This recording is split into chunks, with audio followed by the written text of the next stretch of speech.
Spécial Tour de Normandie, c'est du cyclisme. Pour cette 32e édition, pas moins de 144 coureurs ont répondu présents. Ils ont participé aujourd'hui au prologue à Saint-Lô.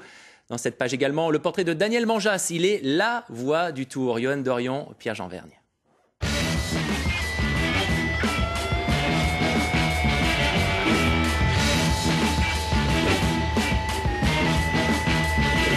Bonsoir Johan. Bonsoir Pierre-Jean, bonsoir à tous et ça y est, c'est parti pour cette première journée de ce Tour de Normandie édition 2012 avec un prologue ici à Saint-Lô. Saint-Lô, deuxième ville du département de la Manche, derrière Cherbourg, 19 000 habitants. Saint-Lô qui a beaucoup souffert pendant la guerre. C'était d'ailleurs la ville surnommée la capitale des ruines puisque détruite à 97%. Et pour vous permettre de suivre les meilleurs moments de cette édition 2012, un gros dispositif a été mis en place avec à la fois des motards et un van qui nous permettra de réaliser les reportages que vous verrez dans les éditions de midi et de 19h. Mais pour l'instant, on s'intéresse au contre-la-montre. 3 km 4 dans les rues de Saint-Lô avec une petite grimpette de 7%. Ça va être intéressant. Et peut-être de gros écarts à l'arrivée. On voit ça tout de suite avec le résumé. Le premier des 143 coureurs s'était lancé à 14h. Au programme, 3 km 4. Un circuit très rapide avec toutefois une petite ascension à 7% qui peut faire peur aux sprinteurs. Des montées, des descentes, de nombreux virages avalés en moins de 5 minutes. Thomas Scully, ici à l'image, va boucler ce contre-la-montre en 4 minutes et 37 secondes. Le néo-zélandais de l'équipe américaine First Solar est très rapide et prend de gros risques sur le circuit. Un adversaire difficile à battre. Alexandre Blin était un sérieux concurrent. Le Niçois, vainqueur du Tour l'an dernier, tente le tout pour le tout. Mais rien n'y fait, difficile de faire mieux. Toutefois, en milieu d'après-midi, le record de Scully tombe. Michael Olsson de l'équipe suédoise Cycle City remporte le prologue en 4 minutes et 34 secondes. Je sais juste que j'ai tout donné, je me sentais bien pour faire un temps et ça m'a permis d'être le plus rapide. Donc c'est chouette. Le premier Français se classe 9e au général. 1000 km, les 5 départements traversés, 8 étapes et une arrivée à Caen le dimanche 25 mars. Cette année, le Tour de Normandie réunit 24 équipes et non des moindres. Europe Car Team, Rabobank ou encore Astana ont répondu présent. Il faut dire que cette course arrive au bon moment. C'est une course d'une semaine au même titre que Paris-Nice. Il y en a assez peu en France, il y en a un petit peu plus en Italie ou dans d'autres pays. Mais ce qui est important aussi, c'est que c'est la première course au niveau du calendrier, au mois de mars. Aussi longue et c'est très important pour lancer la saison pour toutes les équipes. Chaque équipe engage 6 coureurs, bien souvent de jeunes cyclistes prometteurs. Pour s'en convaincre, il suffit de regarder le palmarès. Torushoft, Stéphane Lô ou encore Ekimov ont remporté l'épreuve et ont fait de grandes carrières par la suite. Alors maintenant, à qui le tour ?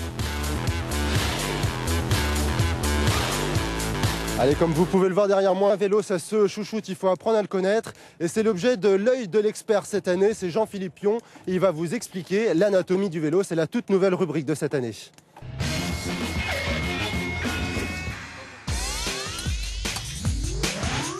Le cadre, partie principale du vélo. Auparavant, nous étions sur un cadre en acier à 100%, avec des brasures à l'extrémité de chaque tube. Actuellement, nous sommes sur des cadres exclusivement en carbone, complètement moulés, afin d'avoir un gain en rendement et rigidité supérieure à l'acier. Le cadre actuellement pèse environ 1,5 kg, le coût environ 2 000 €. Vous le reconnaissez, celui qui crie derrière moi, c'est Daniel Manjas, le speaker officiel du Tour de France, speaker officiel aussi du Tour de Normandie. Nous allons le retrouver chaque soir pour notre nouvelle rubrique, le petit Manjas illustré par Emmanuel Chenu. Ce sont des expressions du cyclisme avec des dessins du dessinateur de presse Emmanuel Chenu. En attendant, je vous propose de faire plus ample connaissance avec Daniel Manjas. Nous l'avons rencontré la semaine dernière. Chaque année, il anime près de 200 courses. Et quand il ne commande pas une course de vélo, Daniel Manjas se repose chez lui dans la Manche. Toutefois, impossible de le faire décrocher. Il a ça dans la peau, Daniel. Enfant, il rêvait déjà de commenter des courses. Je voulais être speaker. Si j'avais dit à mes parents je voulais être speaker dans le cyclisme, ils m'auraient dit fiston, tu dérailles. Donc je suis parti. J'avais un cousin qui était boulanger à Caen, qui avait une boulangerie. Donc j'ai passé mon CAP, mon BEP et je suis parti donc, dans cette profession avec l'idée de commenter un jour le Tour de France. C'était une sorte de challenge que je m'étais fait depuis l'enfance. Repéré en 74, Daniel a depuis commenté 38 Tours de France. Le Tour de Normandie, c'est un peu sa récré. Oui, je le commente avec le même sérieux que le Tour de France. Et puis souvent, j'ai le plaisir de retrouver des vainqueurs du Tour de Normandie quelques années après, Tourouzov, Martine Mascante ou quelques autres ou Jérôme Pinault sur les routes du Tour de France. Allumer la mèche. Allumer la mèche, c'est attaquer. C'est attaquer, c'est essayer de déstabiliser tout le peloton. Attaquer non seulement une fois, mais une deuxième fois, voire une troisième fois si besoin est, et essayer véritablement de mettre le feu. Certains vont bien réagir, d'autres vont être distancés. C'est vraiment faire une première sélection et déclencher les hostilités. C'est fini pour aujourd'hui. Les choses sérieuses commencent demain avec l'étape la plus longue de ce Tour de Normandie. 199 km entre Colombelles et Forges-les-Eaux avec un départ prévu à 11h20, une arrivée vers 16h30. Alors sur ce, je vous dis à demain.